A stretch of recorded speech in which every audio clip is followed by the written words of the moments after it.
The essential truths about what transpired at Babruisk from the 24th through 29th of June 1944 stay confined within archival vaults that remain partially sealed. This isn't an admission of storytelling inadequacy. This represents a declaration of approach. Recognizing what lacks verification holds equal weight to acknowledging what we believe we've established. The engagement has become embedded in military scholarship as an exemplary case study of Soviet strategic execution. The account flows with compelling clarity. Soviet military units conducting a pincer movement across geography the Wehrmacht had considered unnavigable. Deception so thorough that an entire force oriented itself incorrectly. 40,000 Wehrmacht troops eliminated within less than 7 days. The narrative resembles a tactical puzzle resolved with merciless precision. Yet between the sweeping contours of that account and the specific truth of what transpired on those marsh pathways and woodland trails exists an evidentiary void. If you're interested in how wars are actually decided by logistics, math, and doctrine, subscribe now, turn on notifications, and stay tuned for more in-depth World War II analysis. Let's continue. Recounting this episode with the accuracy it warrants would necessitate hours in the study areas of the German Federal Military Archive in Freiburg, examining the operational journals of the 9th Army, the planning documents of the 35th and 41st Panzer Corps, the recurring intelligence briefings from Army Group Center. It would require reviewing Major General Adolf Hammond's written commands as fortress commander at Babruisk, the second-by-second documentation of his choices as the encirclement tightened around his position. From the Russian perspective, the central repository of the Defense Ministry in Podolsk contains the strategic orders of the First Belarusian Front. The deception schemes developed at command level, the post-engagement summaries from the 3rd and 48th Armies that carried out the Northern Encirclement, from the 28th Army that executed the Southern Envelopment. Absent these records, we confront a legitimate methodological deficiency. We can outline the configuration of the trap, but not the exact combat power of each assault formation. We can claim that subterfuge was exemplary, but cannot reference the particular Soviet instruction that coordinated it. We can cite 40,000 Wehrmacht losses, but cannot separate that figure into deaths, injuries, prisoners, and those few who broke free. This deficiency matters because Babruisk merits more than legend. So what would closing that deficiency require? The meticulous investigative labor that transforms strategic legend into archival reality. Begin with the deception. The assertion that Soviet misdirection was exemplary faces no challenge. What we require is the documentation. The Supreme Command released a foundational order on the 31st of May, 1944, establishing strategic goals for the offensive. Somewhere within that order, or its supplementary documents, exists the official deception scheme. The United States Army Combat Studies Institute has released diagrams displaying actual Soviet positioning in June 1944, contrasted with the fabricated arrangements provided to Wehrmacht intelligence. Yet those illustrations are interpretations. Supporting them should be communications records, the fabricated transmissions broadcast from inactive zones, the absolute silence preserved by 7 field armies and 11 air corps relocating into Belarusian woodlands. The false buildups of armor maintained intentionally observable in the Lvov-Przemysl region to persuade Army Group Center that the primary assault would occur in Ukraine. We understand the Soviets relocated more than 200,000 reinforcements, complete armored formations, ordnance reserves into staging areas without Wehrmacht awareness. What we cannot yet reference is the exact directive that stated, "Preserve communications blackout here, transmit false signals there, maintain the 4th Guards Tank Army in the southern sector where surveillance will detect it." Next, the marshlands. Wehrmacht strategic evaluations. Before, Bagration characterized the Pripyat wetlands as largely impassable, an obstacle that would funnel Soviet assaults onto foreseeable highway corridors. 9th Army intelligence briefings for June 1944, still contained in Bundesarchiv collections, should include the designation impassable, noted beside the waterlogged lowlands north of Babruisk. where the 65th Army would actually strike. We understand corduroy pathways were constructed, timber causeways erected under covering fire and rigorous light control, the noise of cutting tools concealed by bombardment. We understand the 65th Army's construction units facilitated the encirclement by making geography traversable that the Wehrmacht had rejected. What we're missing are the specific quantities, the identified engineering brigades, the distances of timber roadway built between the 24th and 29th of June. Those records exist. They document the effort that converted geography into an asset. This brings us to the strategic contradiction that forms the core of Babruisk, the assertion that Soviet planners weaponized geography itself, that they converted the Berezina River wetlands from a Wehrmacht defensive obstacle into a Soviet approach corridor. This isn't an assertion about precipitation hindering armor or woodlands hiding troops. It represents an assertion about intentional inversion, that what the German military evaluated as impassable became, through dedicated engineering, the precise path by which encirclement materialized. The theory suggests that Soviet staff identified particular wetland passages in the Babruisk area, where Wehrmacht defensive calculations had dismissed traversability completely. The swamps north and east of the strongpoint, extensions of the Pripyat marshlands that had influenced defensive configurations since 1941, represented geography the Wehrmacht assumed would restrict Soviet offensives onto anticipated routes, permitting resource economy, concentration at crossable points. The weaponization concept contends that Rokossovsky's headquarters examined these identical marshes and recognized potential. If specialized construction units could establish corduroy pathways, position fascina bundles to span unstable terrain, transport pontoon equipment through wetlands the Wehrmacht dismissed as impassable, Soviet rifle formations could appear from areas left minimally defended or completely unguarded. We understand Soviet construction crews erected 2 spans over the Berezina by the 28th of June, allowing the 3rd Guards Mechanized Corps to traverse at 900 hours, following an advance of 180 kilometers in 5 days. We understand Wehrmacht formations east of Babruisk discovered themselves confined in geography that became, under Soviet barrage fire, a killing zone that eliminated roughly 10,000 and seized 6,000 Germans in one pocket. However, understanding the result differs from demonstrating the approach. Absent the construction documentation, the terrain assessments, the Wehrmacht planning materials that would reveal what they concluded about the swamps, we possess outcome without process. An outstanding achievement that might represent outstanding preparation, or might represent advantageous adaptation that subsequent accounts incorporated into theory. This is where a figure like Adolf Hamann should appear in the documentation, not the spectre of German warfare, a particular commander whose account could validate or challenge the complete story.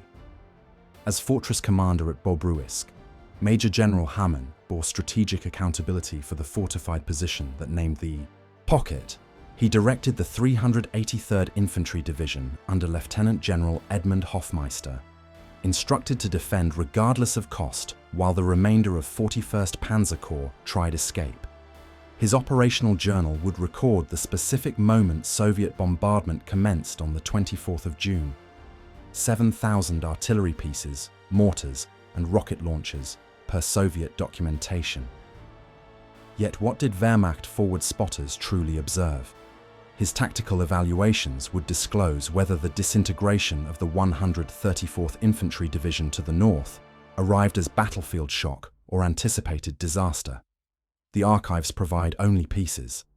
We understand Wehrmacht reconnaissance from the 134th Infantry Division detected Soviet concentrations, the 35th and 41st Guards Rifle Corps assembling opposite their locations. Each Wehrmacht regiment confronting a complete Soviet rifle division of 7,200 personnel.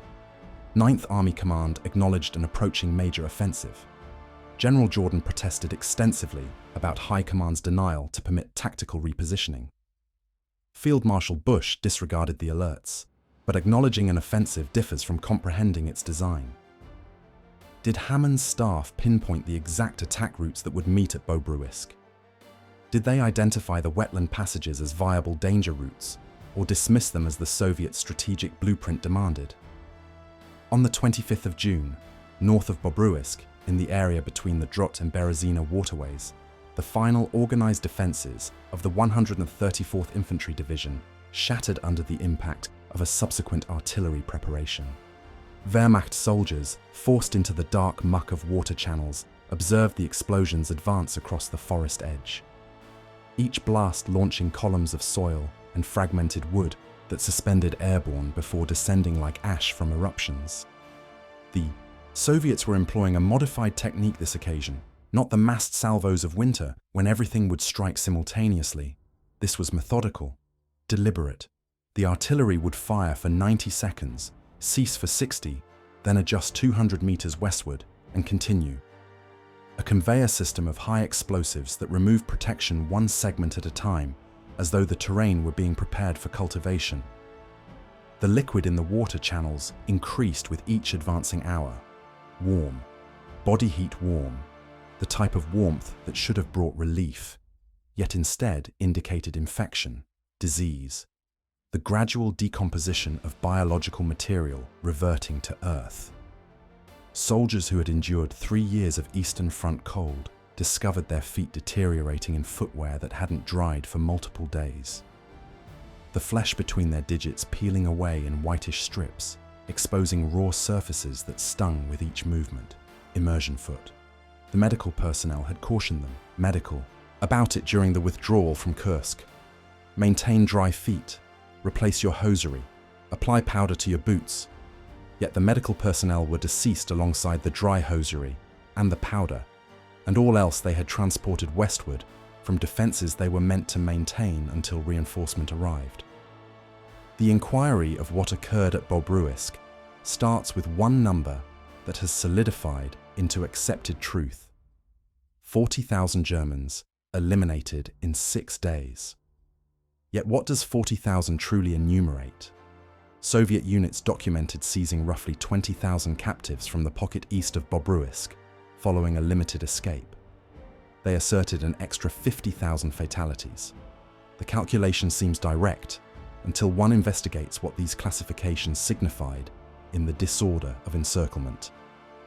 The 20,000 seized constituted personnel who lived to official capitulation, handled through state security procedures, and ultimately displayed through Moscow on the 17th of July. The 50,000 deceased comprised everyone else who entered the pocket and didn't emerge. Personnel killed by shelling, personnel who perished in the Berezina marshlands, personnel who succumbed to injuries during escape efforts, personnel recorded as absent who might have withdrawn individually through Soviet positions, personnel whose remains were never confirmed. Soviet author Vasily Grossman described arriving in the settlement as a terrain where bodies, hundreds and thousands of them, covered the pathway, rested in trenches beneath the evergreens in the verdant grain. In certain locations, he noted, transport had to traverse the bodies so thickly they rested upon the earth. A vessel of destruction was churning here, he determined, where the retribution was executed. The Wehrmacht documentation presents a contrasting account. Roughly 12,000 soldiers fled the pocket in frantic breakouts on the 27th of June, primarily demoralized and lacking armament. These personnel attained Wehrmacht positions and were tallied as survivors. Yet the German military personnel apparatus struggled to align unit strength documentation from the 24th of June with the remnants that reformed subsequently. Personnel recorded as absent might be captives, might be deceased, or might have dispersed into the wilderness. The administrative difference mattered for family notification and benefit determinations. Yet on the combat zone, the classifications merged into one strategic fact. These formations terminated as operational units. On the 27th of June, on the eastern shore of the Berezina River, roughly 8 kilometers northeast of Babruisk, the armored vehicles that hadn't yet been eliminated rested at the margins of forest pathways like expiring creatures, power plants releasing dark smoke through ruptured plating. The impact had arrived from a Soviet anti-armor weapon, a 14.5mm projectile that discovered the opening, where hasty field maintenance had left the joining incomplete. Personnel confined inside openings that had seized when ordnance started to detonate. The emergency exits were 18 centimeters above the muck, inaccessible through the fires, devouring the machines. The human form didn't merely carbonize like timber, it liquefied. The adipose beneath the epidermis melted and sustained the flames from inside, generating self-perpetuating combustion. The odor was saccharine, overwhelming, similar to swine cooking, yet with an undertone of something manufactured that originated from the dissolution of artificial substances. Rubber footwear bottoms, artificial uniform threads, the polymer elements of individual gear. The forest pathway was pandemonium. 3 machines from a logistics convoy had collided across the route when a rocket barrage contacted the front vehicle. Personnel scrambled over the debris like insects abandoning a submerged colony. Some retained weapons. Most didn't. The separation between structured withdrawal and terrified rout had vanished somewhere in the preceding 6 hours, substituted by the fundamental survival compulsion of displacement away from the artillery. The Berezina was 3 kilometers westward. The crossings were meant to still be intact. Construction personnel from the 20th Panzer Division had been directed to secure them until the final structured elements traversed. Yet speculation circulated through the formation that the crossings were already destroyed, detonated prematurely by terrified sappers who had observed the Soviet armor advancing and concluded that their individual survival exceeded the existence of the personnel still on the incorrect side of the waterway. By the 27th of June, Soviet units had confined 5 formations of von Lützow's 35th Corps east of the Berezina, together with portions of 41st Panzer Corps and the 20th Panzer Division under persistent aerial assault. The following day, 9th Army's operations officer welcomed the arriving 12th Panzer commander with a declaration that requires no theatrical enhancement. Pleased to encounter you. 9th Army no longer functions. In the Babruisk fortress, the casualty station filled what had been a munitions chamber. Masonry barriers substantial enough to offer some defense against bombardment. The barriers accomplished nothing for the cries, nor for the stench which had advanced through phases. Fresh hemoglobin, then oxidized hemoglobin, then the cloying putrefaction of tissue death. The injured rested in columns along the masonry surface, their forms positioned with the exactness of freight in a depot. Skull to extremity, extremity to skull, optimizing the employment of accessible area. Some had received coverings, most hadn't. The coverings had been converted as dressings when the fabric depleted, then as constriction bands when the elastic conduit depleted, then as burial cloths for the ones who ceased requiring anything further. The analgesic had depleted 18 hours previously. Limb removals were conducted with skeletal implements and no sedation. Subjects restrained by 4 personnel, while medical officers severed through flesh and skeleton in the 20 seconds before trauma rendered additional restraint needless. The severed portions were contaminated, grey-green tissue that indicated anaerobic infection, bacterial penetration advancing through compromised muscle with a velocity that resisted treatment. On the 29th of June, in the settlement center, roughly 200 meters east of the primary fortress, the survivors who hadn't been removed concealed themselves in the lower level of destroyed structures. The upper levels had compressed downward, trapping personnel into areas 4 meters in length by 2 meters in width, illuminated only by narrow shafts of pale radiance through fissures in the foundation barriers. The atmosphere suggested pulverized mortar and crushed brick and something biological that resisted categorization. Pharmaceuticals maybe, or remains. Soviet soldiers communicated in brief abbreviated statements as they sanitized structures one by one. The assurance of personnel who recognized the engagement was already concluded. Illumination beams traveled across barriers in gradual sweeps, discovering the survivors compressed against rubble, extremities elevated, the utterances emerging as rasps from passages raw with particulate and 16 hours lacking hydration. Stayus, I yield.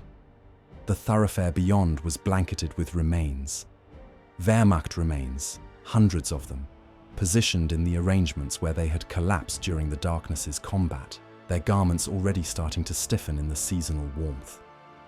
The odor was metallic, and the acidic quality of exposed viscera. David Glantz established a profession demonstrating how to separate strategic legend from archival reality. His approach starts with declassified Soviet General Staff analyses acquired through intelligence resources and direct acquisitions from Russian repositories. For Bagration particularly, his scholarship reproduces the source multi-volume examination spanning the 23rd of June through the 29th of August 1944, extracting from Russian state military collections. The secondary tier cross-validates Soviet assertions against Wehrmacht formation documentation, recurring strategic briefings, transmissions, army group directives, the tactical charts illustrating actual Wehrmacht deployments, and suspected Red Army configurations. This verification approach generates what military scholars term the Glantz threshold.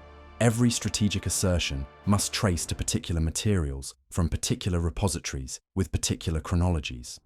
For Babruisk, implementing this threshold signifies we cannot yet assert the geography became an asset until we align Soviet construction activities with Wehrmacht evaluations of traversability. We cannot pronounce deception effective until we confirm Wehrmacht configurations mirrored false intelligence. We cannot declare 40,000 were eliminated in 6 days until we harmonize the enumeration approaches and establish what eliminations signified. The threshold functions not to reject the Babruisk story, but to substantiate it. On the 29th of June, 14 kilometers southwest of Babruisk on the forest pathway towards Slutsk, the formation had ceased advancing. Soviet aviation executed another approach over the forest edge, a duo of Ilyushin IL-2 ground assault aircraft, their verdant protective coloring merging with the forest canopy as they turned for another attack run. The noise of their propulsion was a subdued resonance that intensified to a wail as they descended, succeeded by the pounding of 23mm cannon discharge that destroyed everything in its trajectory. The personnel ahead had dispersed into the forest when the initial aircraft materialized. Some were still existing, compressed against the bases of birch trunks or positioned flat in water channels that provided no genuine defense, but supplied the perception of protection. Others hadn't relocated sufficiently rapidly. The remains closest to the survivors belonged to a soldier nobody identified, a reinforcement maybe, or a wanderer from another formation that had disintegrated into the general withdrawal. The soldier's visage was absent, substituted by an excavation of skeleton and flesh that the cannon projectiles had created. His extremities were still shifting, digits extending and contracting in a response the expiring consciousness hadn't yet relinquished. The aviation completed their approach and ascended toward the cloud-covered atmosphere, their ordnance consumed.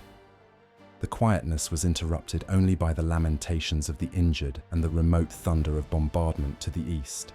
The forest enclosed around the survivors, birch trunks and evergreens and undergrowth, generating a verdant dusk that diffused the boundaries of everything. The noise of bombardment diminished. The noise of the injured diminished. Even the noise of movement diminished, assimilated by the vegetation and muck. A Soviet reconnaissance group discovered the final wanderers 3 hours subsequently. 4 soldiers in elite formation uniform, armament elevated, expressions displaying the methodical focus of personnel who had executed this previously and anticipated executing it repeatedly. Extremities ascended, the action reflexive now, exhausted of significance. Use. They secured wrists with cordage recovered from parachute equipment and guided the captives eastward, toward the processing locations where detainees were being assembled, toward transportation that would transport them to detention facilities whose designations they didn't yet understand, toward a detention that would persist longer than the conflict itself. Behind them, the forest absorbed the pathway, the remains of the personnel who hadn't succeeded, the wreckage of machines relinquished when the petroleum depleted, the gear and armament of a military that had progressed across this terrain 3 years previously, assured of triumph, and was now withdrawing across it in pieces, assured of nothing. There was nothing remaining to observe. If you enjoyed this story, hit subscribe for more World War II historical deep dives every week. Thanks for watching.